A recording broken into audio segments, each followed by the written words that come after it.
Welcome in. I am not Rudo because Rudo is slacking. He's blowing it here on this Friday afternoon. DNVR Avalanche Podcast. Jesse Montano, Megan Angley, and there's a big empty spot on this couch right now where we think Rudo will be busting in through the door at any moment. But for right now, it's an impromptu Jesse and Megan Friday. Megan, how's it going? Good, how are you? All the way over there. Megan, how are you doing? I'm doing good. How are you doing? I'm doing great, thanks. We got Ya here on the board today. It's oh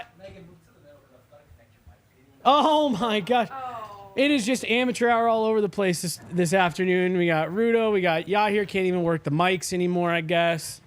I thought he was gonna hit me.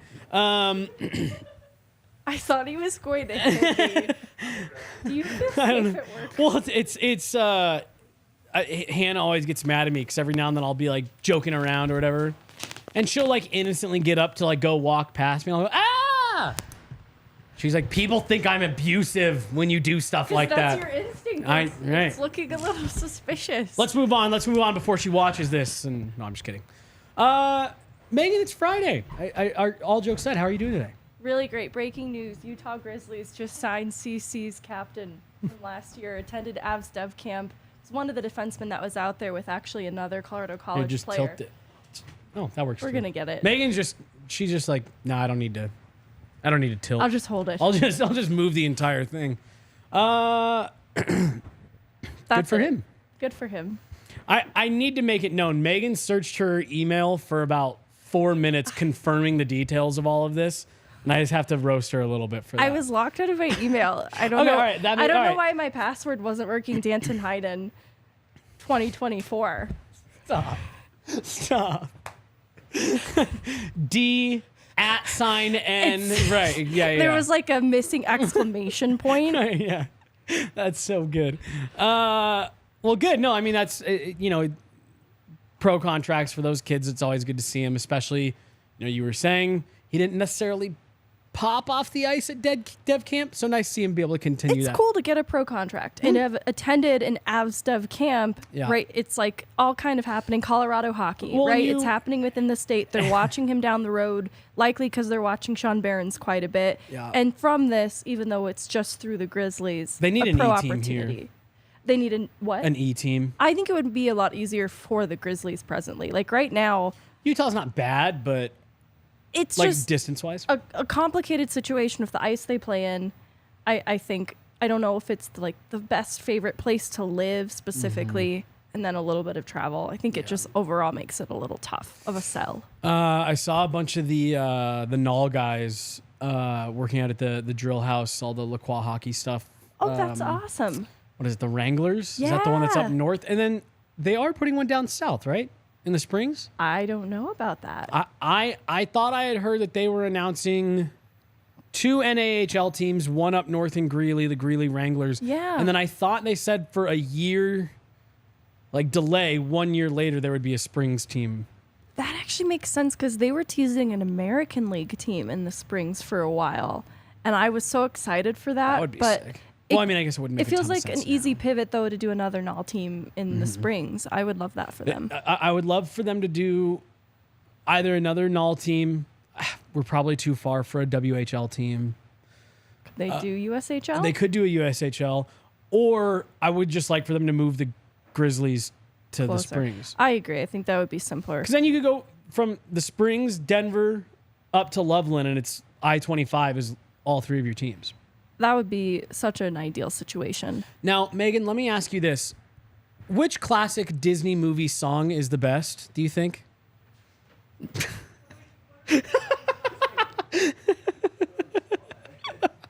I don't. Give me a second. I feel like. Do you have yours at the ready? Well, I was thinking about it the whole way down here, honestly. And I've got my top 3. Do you have one, Tiff? Oh, I love this.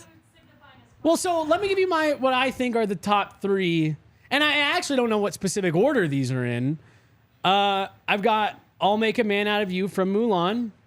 You've Got a Friend in Me from Toy Story, obviously. And then I think it's like pretty universally agreed that Let It Go is probably number 1. Like that's got to be like the most popular Disney song of all time. It's popular. Right? No, you know what? I'm I For won't say someone I'm in love that from laughed at me Hercules. when I asked this, you had a pretty disgusted look on your face when I said that. I feel like you have an opinion on this. Well, I just don't. That's not my favorite. Okay, Is the reaction to it? I think I like a few songs from Hercules, but I won't say I'm in love. Good It's one. the one I love. There's Good like one. 3 from Hercules. Yeah. Yeah. And then obviously Phil Collins just destroyed the Tarzan my gosh. soundtrack. Just Yeah. an unbelievable discography there. Yeah, Rascal Flats I and will Cars, say I all that always good loved stuff. the Aristocats, like the Yeah, music and the Aristocats. That's is one that just gets a fun forgotten one. about a perfect. lot. Yeah. See, I have an opinion on this. ooh, okay, yeah. Disney songs suck.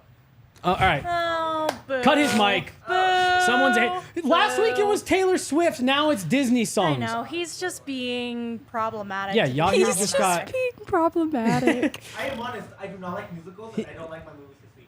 That's fine. I don't like like proper Breaking musicals, Free, but High like School Disney. Musical. Have you seen Score, a hockey musical? I haven't. No. I own it. If you guys Oh my gosh, we should definitely do off-season. I was gonna say we should do a watch along. Yeah, Absolutely. Colors of the Wind. Yeah, it's That's just so good. I love most of because Moana I as agree. well. I actually am also not a musical guy, but I think Disney movie cartoons that's a different musical category. I agree. It's not. Like, Well, then, like High School Musical, absolutely. You're right. yeah, This is different. those are way different. very different. Those are way different.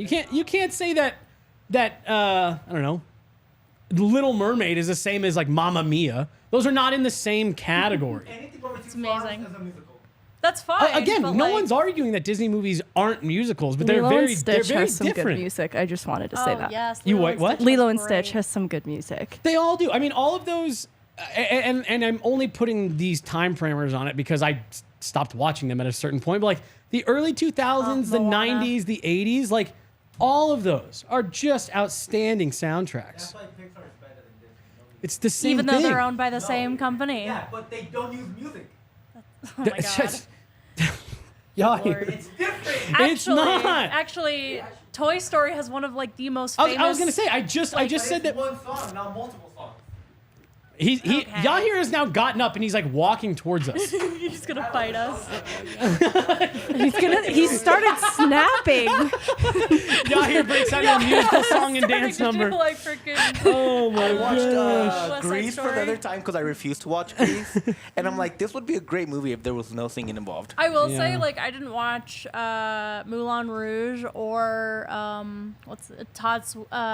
Sweeney Todd until like 2020. Yeah. I'd never seen them until that. So, and they're both good. I like them, but I'm sure they are. But I'm with Yahir. Standard musicals. standard musicals. aren't for Sometimes me. I'm a little off, but All right. Well, I thought Rudo would be here by now, so I guess we can move on. I thought for sure that would be enough nonsense to kill the time. But Megan, we fine, Alan. We'll talk hockey. in all seriousness, we are going to talk about some stuff today. We made the joke on Wednesday, Megan. We're starting to reach into that off-season grab bag a bit here.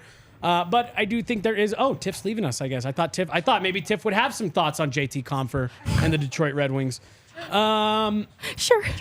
The Avs lost some key guys this year. I think we've documented pretty well on this show who they brought in, kind of what our expectations are of those guys. We think there's still probably one last, spot to be filled. We'll see if they do that before camp or not.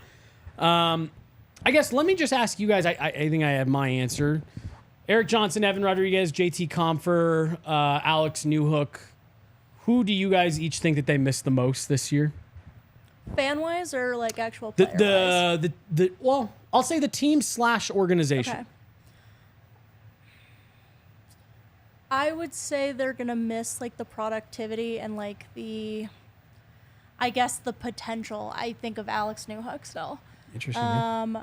That was one I like obviously I'm behind the scenes, so I don't really talk about it much, but I was very surprised about that one because I did think that yes, while they gave him some fair shots, I guess if you want to like You would side have with the liked to see more? organization, I thought he had a higher ceiling in Colorado. I really did.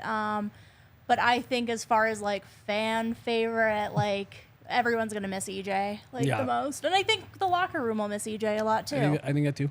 Yeah. Megan? I think depending on the health of Josh Manson, Eric Johnson could be someone that the Avs miss the most. And I know that's controversial because he's obviously at a stage in his career where his play was a little bit on the decline, but I think he brought a stability to their decor, especially at the bottom of it, that they relied upon pretty heavily, especially on the penalty kill, where I think they have some big shoes to fill there, just generally speaking. But other than that, JT Compher is such an obvious answer, but it's so much of what he was able to do in this last year with a career year, stepping up in the regular season the way that he did. They were making a lot of demands of Miles Wood and Ross Colton, and I don't think they immediately fill the shoes of JT Compher, but the hope is that some combination of the two can help to satisfy some of what JT brought to the lineup, which was versatility. And they're going to need it because of losing two players who brought that in Rodriguez and Compher. They're definitely going to want guys who can be moved throughout the lineup, and that's a hope right now with Colton and Wood. See, JT Compher is my answer, but I think what you guys both mentioned about Eric Johnson is totally legit. That I think maybe you get, and this is going to sound silly given that this is the point of the game, but you get caught up a little bit with what he's doing on the ice, mental errors, like you said, Megan. He just couldn't quite get there anymore in some of the areas the Avs needed him to. But I think it was very underrated, the presence he had in that locker room and the impact on the organization. Then, Tiff, I think you're spot on too, that he had a connection with the fan base, longest tenured pro athlete in Denver. He's still here right now, working out at Family Sports, things like that. I think that's going to be a tougher thing to replace because it's not purely just production and penalty killing and things like that. There's an intangible that's going to be hard for them to find. There's a hole in the heart, kind of. Yeah. No, for real. I mean, it's EJ hole right EJ, here. a large EJ-sized hole. It's cute to see he's still pursuing business opportunities with Landeskog. It's like he's never really going to be removed from the organization in my eyes. I think there's just too many ties to Colorado. I wouldn't be surprised if he's someone that comes back and works in the alumni association with as part of the organization, part of the alumni, whatever. I mean, really, this is not. It's not meant to be like too much of a slight on the city of Buffalo, but like, I don't think he would have signed that deal if not for the price tag on it. And like, you're going to give me how much? I can do that for a year. I'm with you guys. I think he ends up and he's back got a this couple direction. of friends there. Like, Right. Yeah. Knows Tyson Jones. I think it made sense. All right. Now let's kind of take this a step further. Of those players we just listed, so Eric Johnson with the Buffalo Sabres, JT Compher with the Red Wings, Newhook with the Canadiens, and then Evan Rodriguez with the Panthers. Who has the biggest impact with their new team? We'll get into this a little bit more, but just kind of, do you guys have a pick for maybe? Actually, I want you guys to think about that for a minute. Okay. I liked what you said a minute ago, Tiff, about Newhook. Like, I feel like you have the potential to really miss Alex Newhook. Yeah. And before we get into do you guys think Megan, do you think he has a breakout in him still? Oh, absolutely. I think we were due for it in the timeline for when it would come. Might have been just like 1 year a little too late for what the Avs needed it. Mm-hmm. It's... Where do you see Alex Newhook's ceiling? Do you guys have a 60-point guy, a 50-point guy? I had him as a 60-point guy last year before the season began, just based on what his rookie season had been like. So I still am going to pin that as what as I like have. That's where you think he could have... You're not predicting he's going to have 60 points this year, but like that's where you think he could get to? Absolutely, because it was conceivable before this last year just based on his rookie season and what he was projected to be. I'm still going to count on that. And I think that, too, the talent around him in Montreal is such that I think he's going to be very productive. It's the other sides of his game that he's going to need to be consistent in, but I think the production's going to spike in Montreal kind of inevitably. Yeah, I agree. I definitely think I see him maybe hitting his ceiling at like 60 for sure, but maybe being consistently like 40, 50.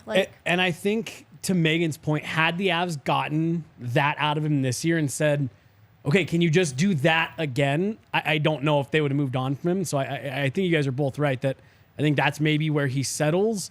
And had he been able to get there quicker, we maybe wouldn't have seen the Avs move on from him. So again, I want to talk about who's going to have the biggest impact where they're going. But first, we are brought to you guys by the Breckenridge Distillery, the official bourbon of the Denver Broncos. They are the world's highest distillery, founded in 2008, and they're most widely known for their blended bourbon whiskey, high rye mash American style whiskey. Breckenridge Bourbon is one of the most highly awarded craft bourbons in the U.S. We've had their bottles around all stuff. I'm kind of a weenie when it comes to alcohol. I'm not a big like dark liquor guy. We've had the Breckenridge whiskey around. I can take shots of that. It's smooth. It tastes great. Megan's laughing because of all the winter shots that I passed on this year. If we had Breckenridge Distillery whiskey, I maybe wouldn't have passed on so many. Sorry. Breckenridge Distillery products are available in all 50 states. Shop at your local retailer or visit BreckenridgeDistillery.com for home delivery of award-winning Breckenridge spirits. We're also brought to you guys by our good friends over at Shady Rays. These really are, they're one of our favorite partners here. They have a brick and mortar in Lone Tree, Colorado if you're local, or you can head to ShadyRays.com. Use the code DNVR. You're going to get 50% off 2 pairs of polarized sunglasses. If you have 30 days, if they break, you lose them, you just want to replace them because you don't like them as much, Shady Rays will do that for you. No questions asked. They'll get them swapped out. Like I said, head into their brick and mortar here at the Park Meadows Mall in Lone Tree to try them on before you buy them. I've talked about it a billion times on this show. I used to work in the eyewear industry, and even working in that industry, I was always so frustrated to get anything that looked nice and functioned. You had to pay an arm and a leg. Not the case with Shady Rays. Then once you stack that code DNVR on top of it on the website, it doesn't get any better. Great looking styles, great fit. Like I said, they got polarized, they got not, they got iridium lenses, they got stuff for being active, they got stuff for more kind of casual wear. It's all good stuff over at Shady Rays. DNVR Avalanche Podcast. Jesse, Megan, Tiff. All right. Those 4 guys moving on from Colorado. In Eric Johnson's case, we were kind of waiting to see how the market shook out. He got a nice deal. JT Compher, we probably knew was going to be a hot commodity. For me, Alex Newhook was the big surprise of the summer, seeing him leave. Do you guys have a thought on which guy goes to his new destination and has the biggest impact? So before I pick between the two, I just kind of wanted to talk about why both present some uncertainty. Love it. And how they're going to be utilized in each place. Yep. Like in the case of Compher in Detroit, they've made some intriguing additions to their forward group. And because of the presence of Andrew Kopp, I'm just not really sure what their plan is for JT Compher. Is he a third line guy in Detroit? Right. That seems like an expensive 5.1 third line centerman option, in my opinion. And then there's some other intriguing players, though, to put around him. But I then wonder, is he, are they going to target him then for the second line? And is Andrew Kopp going to be sort of demoted? Because they bring about Daniel Sprong and Klim Kostin. And these are depth players, like from where they're coming, that played important depth roles. And so it's like, okay, this could be to bolster a JT Compher in like a depth role capacity. Like I still kind of peg Kostin as a 4th line guy, so Me too. perhaps not alongside Compher specifically, but Let me just ask and you. DeBrincat, sorry, like hello, Right, that's a huge addition. Well, but that was like the last one. Rudo and I were talking when we talked about Detroit. In my opinion, I honestly think the DeBrincat deal saved Detroit from what I would consider to be a not great summer. I know people may disagree with that because they went out and threw a bunch of money around. But Megan, I just wanted to pause for a second. I was pulling this up to double check to make sure my memory is serving me correctly. But you just mentioned, gosh, is JT Compher going to be a 2C or a 3C? That seems maybe a little rich for a guy making that kind of money. Andrew Kopp makes $500K more than him. What I don't get, what you're saying, I think you're spot on. I think they brought in a bunch of guys who played important depth roles, and they're saying, oh, perfect, you can play up a line from that. And I think Detroit has thrown around a bunch of weird money for, with all due respect to JT Compher, guys like JT Compher and Andrew Kopp. You only have so many center spots. You're paying $5 million plus for one of those guys to play in your bottom 6. And you're right. And then you look by comparison at the Johansson and Colton money, and you're like, wow, that actually feels a lot more comfortable. Because I think it's pretty clear that Johansson will be the 2C, but there's still this possibility, like maybe they will try someone else there. Right. Maybe it's Ross Colton at points. I'm not going to get carried away and suggest that's the plan. But No, I know. you look at the money in totality, and it's an easier pill to then swallow by comparison with whatever Detroit's doing. Like you said, it's weird money. I don't necessarily hate, like, on an individual basis, some of the forwards that make up this forward group. It just... the cohesion of together. it doesn't quite make a lot of sense. And there's a similar but kind of different question for Rodriguez in Florida. And it's more so, if Rodriguez is going to play wing in Florida, I can actually reconcile it a lot quicker than I can with Compher in Detroit.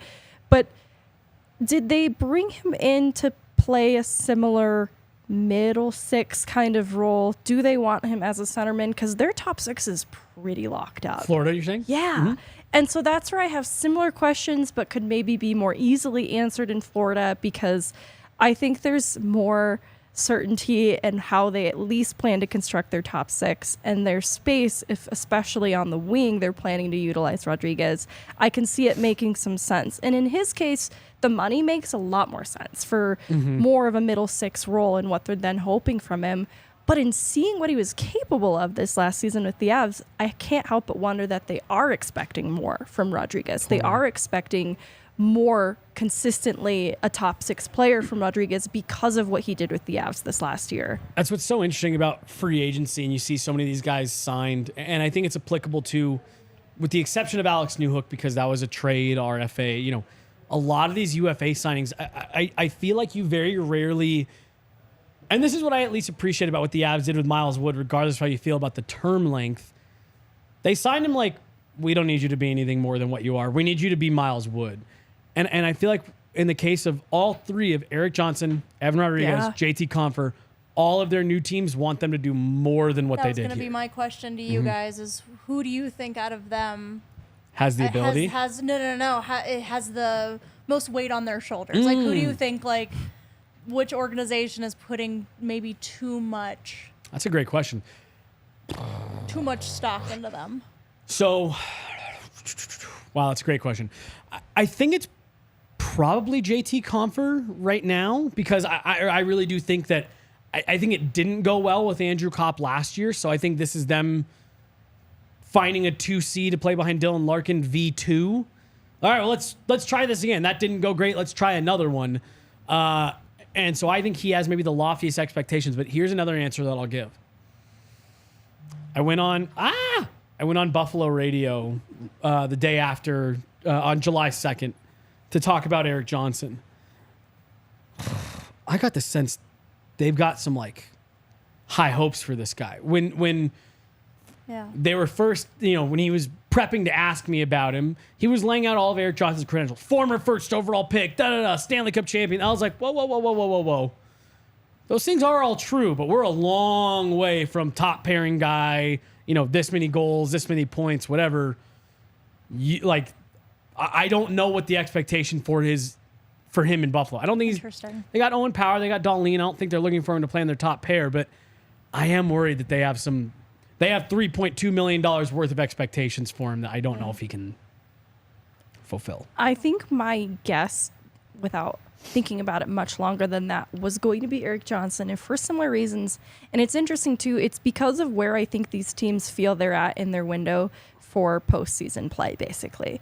And I don't know what Detroit thinks they're at, but there's a lot of confusion in their last offseason's moves and this season's moves that don't instill a lot of confidence to me that they're quite there yet. However, Buffalo was, honestly, the fates of both Florida and Buffalo are directly linked to each other because they threaten the other's postseason availability. And this was true of last season with Florida barely squeaking in and Buffalo just barely missing. And because of this, I think Buffalo has plans to be in the playoffs, full stop. And I agree. Erik Johnson has to be a part of it, not only because of how much they paid him, right? Yep. This isn't a guy that they're planning to just keep out of the lineup seventh man material. They're going to be planning to utilize him. And then the other part of it is all of what we know to be true about Erik Johnson and what he brings off ice. I think that they are counting on integrating pretty immediately with some of the young defensemen in Buffalo Yeah. and just being a mentor of sorts and hoping that has a pretty big impact. And so all of this relies upon, though, Erik Johnson being serviceable. Like, Right. he needs to stay relatively healthy for this to kind of go to plan. And that has been a difficult ask of him, especially at this stage of his career when his body has sort of started to fail him in some ways. I think that's where the pressure sets in, because I think there's still so much about Erik Johnson that he does bring to the table, especially that now that he's settled more into his role as the depth defenseman. Like, when he plays to that, I think even there were points last season where I actually thought he was fine. I thought he was doing what he needed to do. I think some of what went wrong was injury. And so that's where I think altogether Buffalo has plans to make the playoffs, and I think they want to compete, you know? And with that in mind, that Erik Johnson has a lot of pressure on his shoulders. Like, Florida, I don't think, because of how, I know they had a weird regular season, but like, because of what Florida has done the last few years, I don't think that's made or broken by Evan Rodriguez singularly. I think that they're counting on that happening anyways. And so a lot is riding on Erik Johnson making Buffalo's postseason dreams possible. I think that's a good point, Megan, about the postseason hopes that they brought him in like, hey, help be the guy to get us over the hump. Help get us there. We've missed the playoffs how many 13 years in a row or something like that. Help bring that experience to get us in. I think that's a good call out. Tiff, do you have a pick for any one of those guys that you think will really shine? Yeah. And I mean, like, honestly, if it's Newhook again, I'm really interested to see what he does with Martin St. Louis as head coach. I will say, I think he will have the easiest time figuring out Adjusting. a role. Yeah, I agree with that.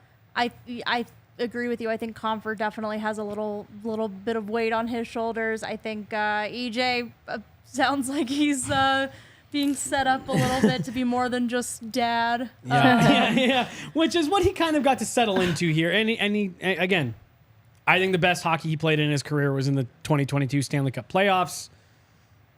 That being said, he definitely had some dad vibes now. The one thing I think is interesting is I feel like Evan Rodriguez is kind of not changing at all. Like, I think he's literally, in terms of what's being asked of him. Yeah, I agree. I think as they're just like, if you can produce, great. If you can just, play well on your own end. Play well, be aggressive, great. Right. Like, It's.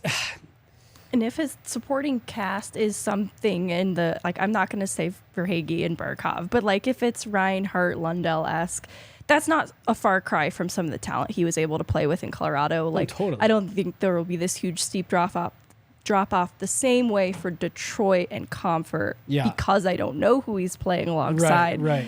I think we could see a harsher decline because of that. No, I'm with both of you guys on Erod, where I think, and here's what's unfortunate, is I think that they are probably asking him to play in the role that the Avs wanted to be able to ask him to play last year, but due to injuries and things like that, they just never really, like, they ended up needing Rodriguez to play a more important role.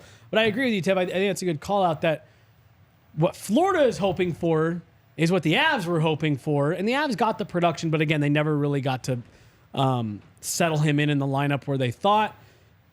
For me, I really am. I don't know if he's gonna pop the way that we were just kind of talking about, but I am really anxious to see what Newhook does with Martin St. Louis, if he's going to be playing with Cole Caulfield at all.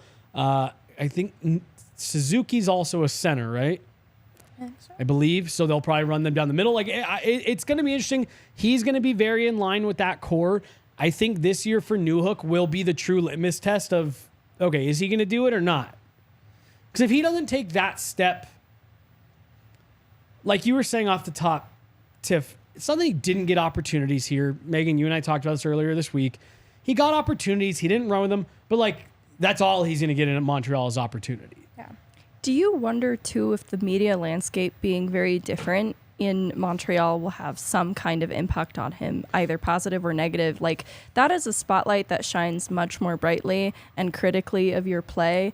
And I don't think the goal of media is to be critical of players, and I think that's true in most markets, but I think there are some markets that that is what they're out to do. But like by comparison, in Colorado, I think he had a much easier time of things. I cut her off, and had she finished the thought, I would have. It's like where I'm going with this though. Is I wonder if the difference in media really being involved and weighing in on his play will change anything. It could be something that sparks motivation. It could be to his detriment as well. Like, is this something? Because he was someone that seemed to struggle a little bit here with the confidence at times last year. Right. He said all the right things in terms of how he seemed to process it. But I do feel his confidence was hampered at times. And so there's a tiny bit of fear that much criticism, the way it's amplified in Montreal, could be a little bit tough to reconcile. Or it could be the normalize it for him. Honestly, like maybe he starts to tune out some of that a little bit because it's just so much more commonplace in Montreal. I don't know. Like it could really go either way for me, but I do wonder if it has any influence on his play. Totally. Did you guys see the Ryan O'Reilly, or I guess hear the Ryan O'Reilly little snippet interview from last week where he talked about this? That one of the big reasons he left Toronto was because of the media. Yeah. And the scrutiny and the eyes on you. You hear that from a lot of players. And you know, I do think there's to a point. There has to be some mental toughness, right? You have to be able to battle through that and the criticism and this, that, and the other to a point. I think there's certain markets, like how I interrupted Megan, sorry again. I think there are certain markets where I don't want to use the word malicious, but it does feel a little bit more personal, a little bit like they are out to get you a bit, and they're out for the clicks. And Toronto, Montreal, those are competitive media landscapes. You know, the national media is based out of there. So all those people are competing for the spotlight from the media standpoint, and I think they're willing to do some kind of not great stuff to get it. But it's just interesting that you bring that up on the heels of a week where Ryan O'Reilly came out and said, that's a real thing. Yeah. I went to a quieter market. Right. That's actually a great call out too. Well, especially I think like for him, he went from a quiet market to a loud market. Yep. Like totally. that is a huge whiplash. Totally. And that's what's going to be interesting for Newhook as well. Because I agree with you.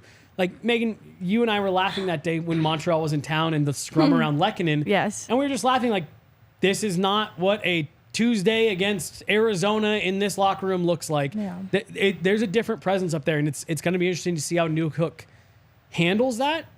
And I do worry about him a little bit on that standpoint because he did struggle with the confidence and the staying mentally tough at times last year. That was at least some of the feedback that we got. Do we know, considering where the Canadians have been the last few years, if their media is any lighter than maybe Edmonton, who has superstars, Toronto, who has the I think if you Austin Matthews, if you asked this question 2 seasons ago, I'd say maybe. I think the patience is starting to run out. Okay, is the sense that I've gotten just from talking to folks, is that it's people were happy they embraced the rebuild. They were happy with the Martin St. Louis hire. He got good stuff out of players, but it was another season of them really not being any good. And I think that they're kind of like the Denver Broncos, where it's you don't get a lot of goodwill with the fan base for too long. Yeah. And looking at how much media travels for games, there's still such a huge presence. And in seeing that their last year was hampered by injury to such an unfathomable degree, there's probably expectation then this season, surely we won't be as injured. And so they want a product that is significantly better. And I bet that is going to be kind of a combination of things. This still seems like a media market that's super involved in the Canadians. And this is where you do wonder, they paid a premium for Alex Newhook. A first, a second, and a prospect that we got to look, close up look at him. That's an American League player at worst. Absolutely. So they paid a premium for him. And I do wonder, Tiff, to that question of, is that media kind of letting it go a bit? They travel. I think this is going to be a year where they're like, hey, first, second, and prospect boy. First, second, where are the goals? boy. Where's the production? Yeah. Let's go. I was trying to find when it was they were here, because Megan's right. It was it was another just regular season game, and I was surprised by the media turnout. contingency showed up from Montreal. Interesting. Very interesting indeed. They've got we laughed about it at the time. You can tell that they're used to having a lot of media there because they actually form their media scrum in almost like a parentheses Yeah. shape. Okay. And they all have long sticks and extenders for their mics. Yeah. We all get up close so that we Yeah. can get our phones, and they have this whole thing so the cameras can sit in the back, and the media is a well-oiled machine in Montreal and Interesting. Toronto and stuff like that. But I think it's a fair question of, are they getting any passes because the team is bad right now? And I think they're waiting for them to come the other way. Yeah. And that is what I worry about with Newhook, of what kind of expectations are being set on him, not internally, but by the fan base, by the media. You gave up a lot for him. You're a first-round pick. You Stanley Cup champion. High skill, high ceiling. Let's see it. And it's going to be interesting for him. Nice. Some all over the board answers there. I thought we were going to get 3. JT Compher, JT Compher, JT Compher. Nice. Okay. Do you guys worry at all about JT Compher not being able to fit into a 2C role in Detroit? Sorry. I said, do you worry at all about JT Compher not being able to fit into what's maybe being expected of him? I think by comparison to Kopp, it's like less of a worry because I think Yeah. he could fill that more than Andrew Kopp could. But It just might not look very pretty. well, and so that begs the question of like, was anchoring yourself to 2 players who are struggling to fill the 2C position the right move generally? Because it doesn't mean that JT Compher being better than Andrew Kopp makes him a 2C replacement. Oh, God, that's such a great point, And Megan. so That is such a great that's sort of where I'm on it with it. And honestly, I have a little more faith in JT Compher than maybe the rest of this pod indicated beforehand. It's just there were a lot of things that went right last season, and then honestly just in general in Colorado that have helped Compher along the way, that he's going to have to go within a little bit as well in Detroit and rely on some of those things that are completely a part of his skill set. Like him being the utility knife of a player that he is JT Compher, but he just doesn't have quite the supporting cast that he did in Colorado. So, because I agree with you, and I don't want to make it sound like we're just beating up on JT Compher here, because I agree with you. I think he's been a very underrated player. He's incredibly toolsy. He can play up and down your lineup. He kills penalties, all that stuff. That's all great. I think he's a very good player. I think he'll be successful as a player wherever he goes because he can do so many different things. But all of that said, last year was his most productive year by like a lot. And that's what Detroit just paid for, was that. It was the same conversation we had with Nazem Kadri. It's like Nazem Kadri's a very good player. Calgary just paid him to be an 80-point guy. He's done that once, and he's in the back half of his career. He's over 30, whatever. That to me is the part with JT Compher that I think about is I think he'll be fine as a player. How is he going to look bumped up next to his number? Dollar figure number, not number 37 or whatever he ends up wearing. But that's going to be the interesting part. And like you said, Megan, you got $10 million tied up in 2 guys that you hope can maybe play in your top 6. So we'll see. DNVR Avalanche Podcast. Jesse, Megan, and Tiff hanging out on this Friday afternoon. Got Ya here on the board today. Brought to you guys by FOCO. Damn, this is sad. It's no longer the Avs Stanley Cup read. It was the Avs Stanley Cup bobbleheads for so much times. FOCO is the leading manufacturer for sports and entertainment merchandise with a product line that includes apparel, accessories, toys, collectibles, novelty items, and more. If you guys have watched any of the shows that we've done remotely, you guys have seen them on my shelves behind me. We got a bunch of them back here. These guys right here from FOCO. Allegedly, Dwayne's gonna fix our 3. Really our one nice. jumping over the Okay, bench. nice. The My- collateral damage of the Nuggets championship. Oh no. Wow. Now They I'm taking broke it him? personally. Oh my gosh, they're like all beheaded. They're all, oh my gosh.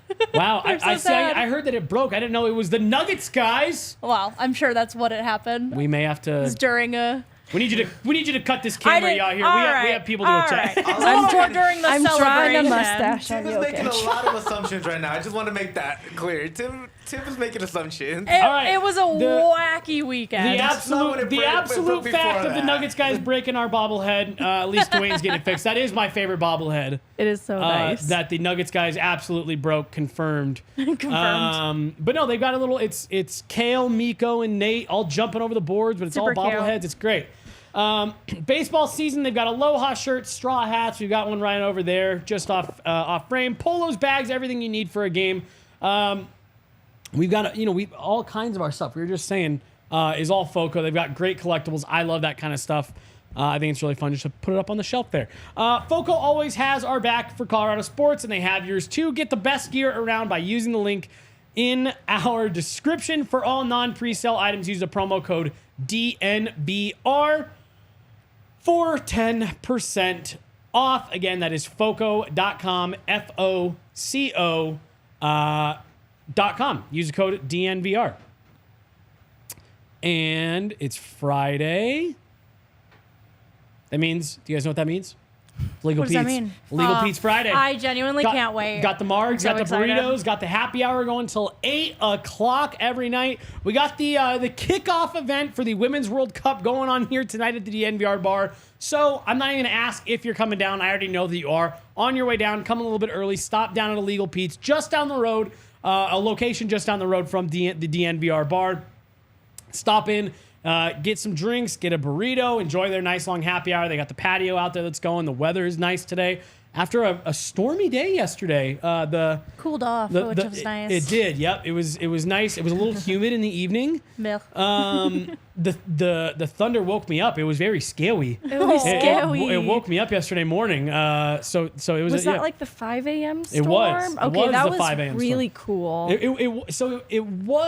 It was just a bummer that I was then awake at 5 a.m. You know what I mean? But I did enjoy it. True. While it did wake me up. So nice day today. Enjoy the patio. Then come on down here. And then go right back after because Illegal Pizza's open late. They've got your back. They got locations in Colorado and Arizona. And like I said, one just down the road from the DNVR bar. Always a good time down at Illegal Pete's. And last but absolutely not least, we are brought to you guys by Breckenridge Brewery, the official beer of DNVR. One of my favorite partners again. Summertime, they got the Palisade Peach. They got the Strawberry Sky. I also love their Good Company hard seltzers. Look, it's summertime. If you haven't been down to the farmhouse, it's an outstanding venue. It's a huge outdoor area. Plus, you can see how the brewing process works inside. They got a store up front where they sell all their different beers, all their different merch, all that kind of stuff. So if you can't make it down to the DNVR bar, head on over to the farmhouse.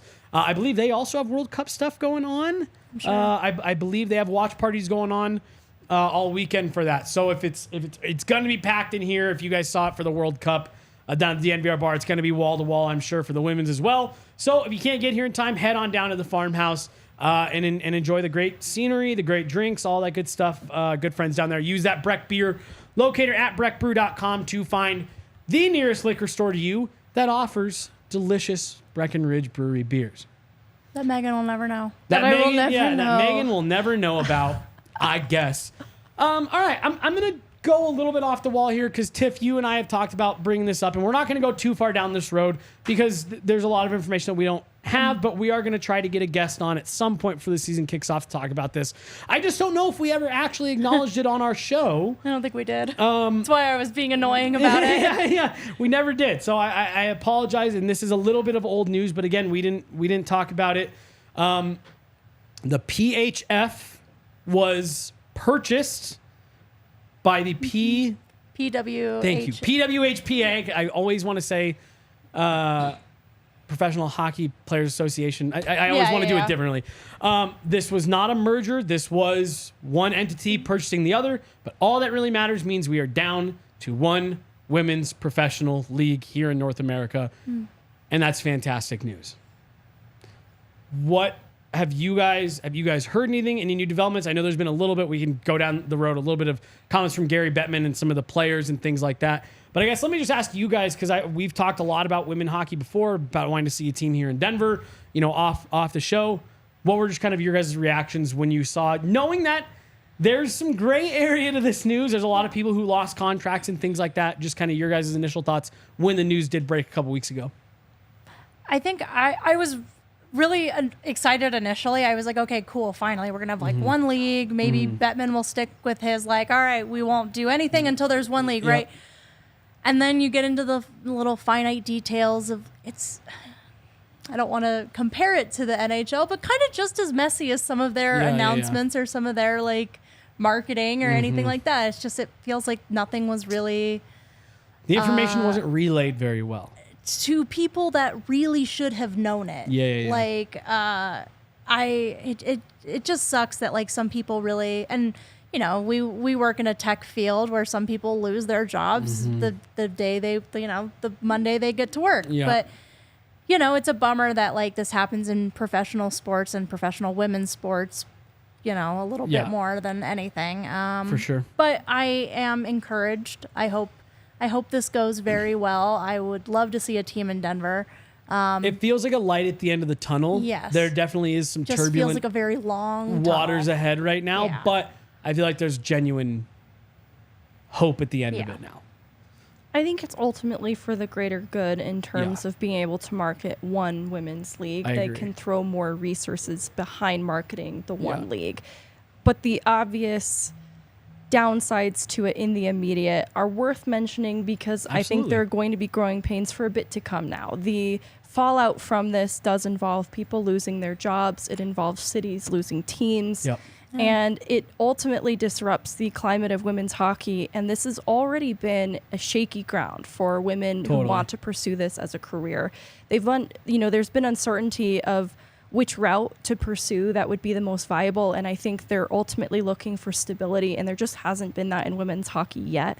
And that's what this is supposed to be aimed towards. And that's why I think it is ultimately for the greater good, so that women who are choosing their D1 schools and have pro-career ambitions at the end of it all can start to look forward to that a little bit more down the line when they finish up their collegiate careers. But it poses a problem in the immediate for those that are in that place right now and looking to make that decision, because it whittles down then the open positions to be filled on teams for some of these players who previously had jobs. Let me ask just a clarifying question. It's been announced 6 teams, right? That's it for this upcoming season.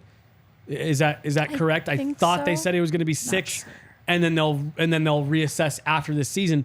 But I just wanted to. I'm pretty sure it's 6 or 8. I can't remember exactly off the top of my head. I'm pretty sure it's 6. I think it's 6. And to your point, Megan, that's a lot of jobs that were lost at least for one season. Oh yeah. And it's already a tough area to crack into. Like, women looking to work in hockey is already tough to crack, whether it is they wanted to be as players or as coaching staff. And so there's already limited opportunities there that's going to really hurt in the immediate. But you then start to see the area for opportunity, though, to promote these teams and have more partnerships with NHL clubs, because I think they've seen teases of success when that has been happened, when the NHL club is able to sort of work alongside, coexist with their women's team. Yep. I think that is when you see some success. And I like, though, that it still stays kind of independent of the NHL team, so it's not relying on the NHL Right. to exist. It's where all the funding comes from and all that. You know what I Exactly. mean? And Yeah, that's yeah. what gives me hope about the growth of the game, too, is that there are a lot of corporate sponsors interested in women's hockey. There is a natural interest in growing the women's game to launch off from that is hopeful and encouraging. But, you know, it's complicated at the moment. I think that it's going to be good down the line, and it's okay to have complicated feelings about it now, too.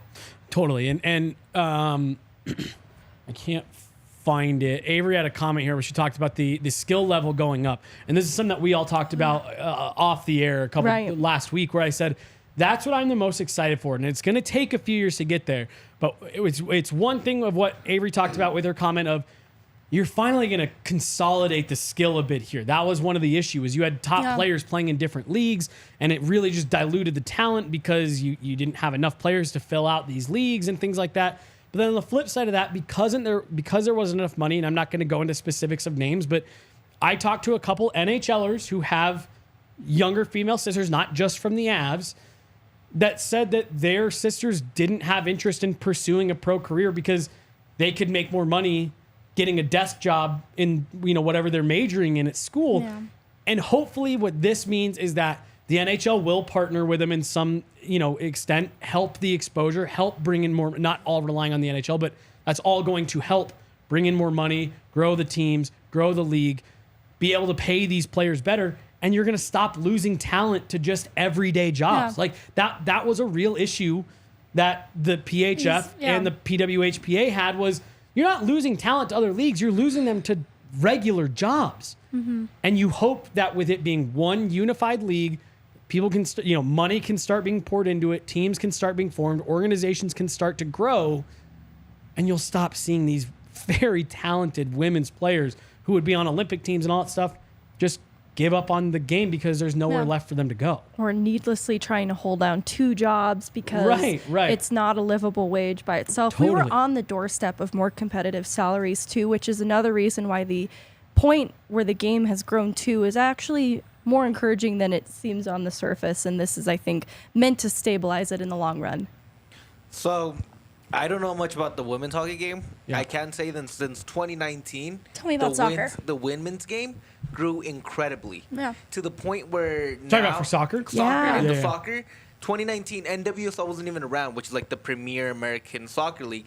It grew so much that now we have the women. Sam Kerr, which is on the cover of the FIFA, is one of the greatest athletes that well known around the world. Yeah. Same thing where they're making very livable wages. When they're making money, they're making $300K, $400K a year.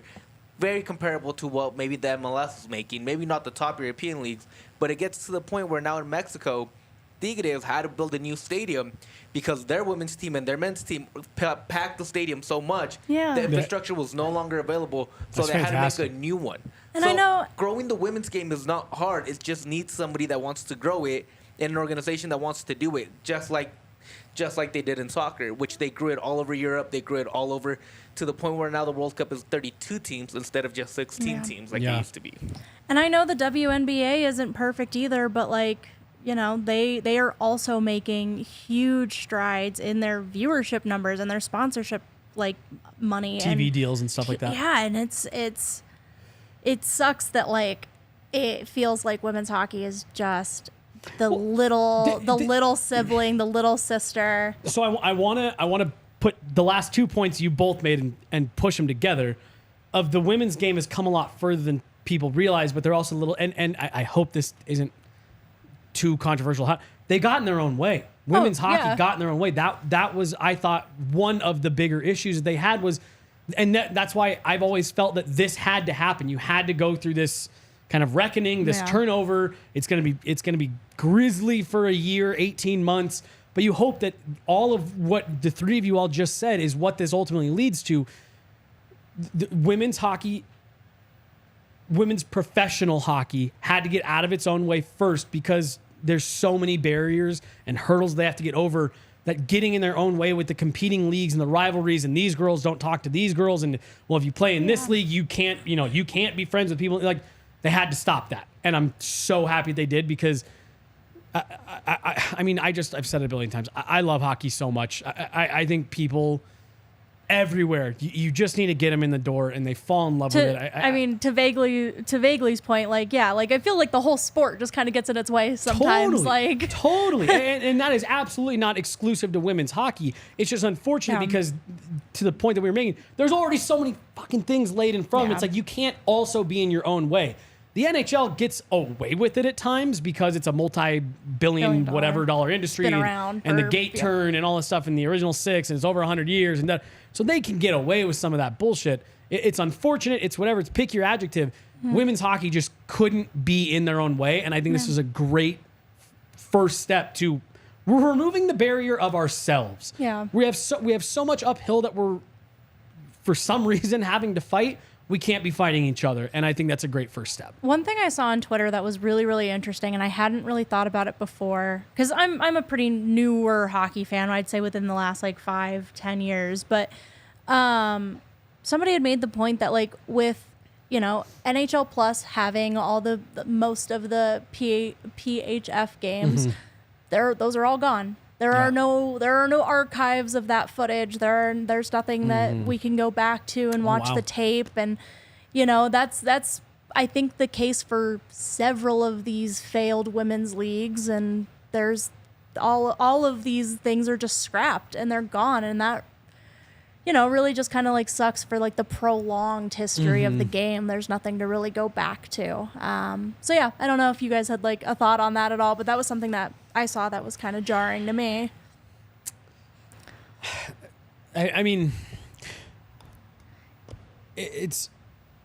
I think jarring is a good word for it, and it makes it one of those things that like I always try to think about stuff in like the scope of 30 years from now when we look back on this kind of stuff. And like to your point, there's just going to be a lot of The fact that we have nothing to show for the Boston Pride. Well, I was going to say like you'll have some box score screenshots and stuff like that. Someone mentioned earlier like the Connecticut whale, and that like how has that branding been continued. stolen from us twice? Yeah. And obviously it wasn't the exact same, but but to your point, it's just all that stuff gone, and you wonder how much of that gets brought back maybe as they can expand. Hopefully. Are they keeping it PWHPA, or are they going to get a new acronym? Want to say they're going to get, because that's still just the Players Association, that whole acronym. So I think they're going to get a new thing for the league. Good. It needs to be. They need to, the NHL needs to affiliate. Like whether it's this year, next year, whatever. The NHL needs to affiliate. The NHL needs to start putting money into the league, include them as part of their TV deals and things like that. I'm with Megan that you can't make that women's league fully dependent on the NHL. Right. But that's been the hurdle. Gary Bettman said we're not going to pick one league over the other. The NHL has already issued a statement that says we can't wait for them. We're going to let them get settled, but we can't wait to start partnering. The NHL needs to help move it along. I think in remembering the history of the game too, like how people in the future will be looking in on this, having different leagues complicated that because they were competing with one another. And we'll have like the growth of the women's national game as a really easy point for women's hockey to look at, highlights and things of that such. But this is going to be better for memorializing women's hockey. Keeping it to one league will simplify how we are able to view its history down the line too. And I think that's also just going to make it easier to brand in the end. And so this is all back to that overarching point of it's for the greater good in the end. Well, then how much of an impact could this possibly have on international play as well? Because now you're going to give a hub. This is where the best players come to play. Yeah. You want to get over here, and again, you hope that in 20 years, 30 years, you have a developmental league. Maybe that's, an AHL, NHL equivalent type setup. And I can never remember her name because it's 50 letters long. Nella Lapushinova. I was thinking about her. Someone mentioned her in chat too. Like this gives, a landing space for international players too. Because right now, what are Lapushinova's ambitions? Right. I want them to be high. I want them to be sky high. And I want to give her a place to land. But like the way it was constructed 6 weeks ago, it was like, I don't know, to check 2 league. Like, is that like what her next step is? Like a men's pro league, a couple rungs down. Like, just to your point of like, there wasn't an option for these girls just a few weeks ago. And now you hope, because I think she's still only 15, so she's not eligible for a pro game or anything like that yet. But you hope that in a year or two, as she continues to tear up the international scene, hey, there's a place for you to come play now. Something to aspire to. Yeah, absolutely. And again, there's money in it, and there's sponsorships, and there's opportunities and all that stuff. Yeah. Honestly, they should just put them on Paramount Plus with the women's team. Yeah. With the women's league, and then you just have both of them right there, and you just have like a hub of women's sports. Unfortunately, I don't think ESPN would ever let that happen, but... Well, I mean, but this is a good problem to have.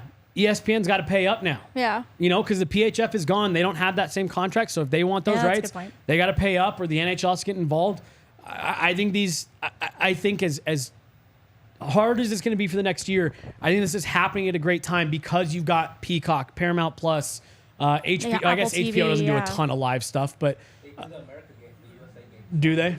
Yeah. So you've got some of these streaming outlets, ESPN Plus, NHL.com, all that stuff. There's more distribution channels than ever. Do you guys have any last thoughts on that? Anything else we've talked about for today, or just anything else you want to get in before the weekend? We didn't even talk about our fringe guys like Nieto and Eller. I'm totally kidding. It's not worth derailing the end of this show. Was there anyone else I'm forgetting that's among those departures in a similar vein? I mean, Darren Helm retired. Yeah. I hope he actually. So what's funny is for as much turnover as there's been from the 22 team, there really isn't going to be, like when it's all said and done, there's not going to be like a crazy amount of turnover in the bottom half of this lineup. I think that's a point worth making to end the show on, because I think there's, especially with models coming out and anticipating the Avs are going to have a rough go at things, at least in the scheme of things. I think it's worth noting that this team isn't such a far cry from the 2022 team, and it's hard in this cap era to keep teams that competitive year by year. So I was just talking to someone about this because there were two analytic models that came out earlier this week that one had the Avs as a wild card team, and the other one had the Avs as having, like, they were 28th in terms of the offseason that they had. And I disagree with both those. And there's two things that I found funny. One, both of the creators of those analytic models disagreed with the model, which I thought was weird. It's like, it's weird that you have a differing opinion from what the thing that you created says. And the second part of this is, you know who loves the Avs? Vegas. You know who I trust 50 times more than random people's analytical models? The people putting money on it. Vegas. Vegas is, I mean, like, historically, they had, like, the odds makers in Vegas, like, that's where you follow. Like, you follow what they're saying is what you expect for trends, because they are typically pretty spot on. I think that's a good point to make to end the show. Models are just models. They favor certain things. The one model that thinks the Avs are going to barely be a wild card team has the Winnipeg Jets running away with the Western Conference. That's really fun. So, you know, put your faith wherever you'd like. Tiff, thanks for jumping on with us today. No problem. Honestly, Thanks for having me. You saved the show. The impromptu segment. No, seriously, this ended up being a fun show. A little crazy coming together at the last second. Cash Friday. Yeah. If you need me, I'll be the one going down I-25 listening to Disney tunes. Heck yeah. And that's not a joke. That's not a joke. But y'all here on the board today, always doing a great job. Jesse, Megan, Tiff. You guys have a great weekend. We'll be back at it on Monday with a whole new week of off-season content for you guys. Thanks so much for listening. Everyone enjoy your weekend. Stay safe out there.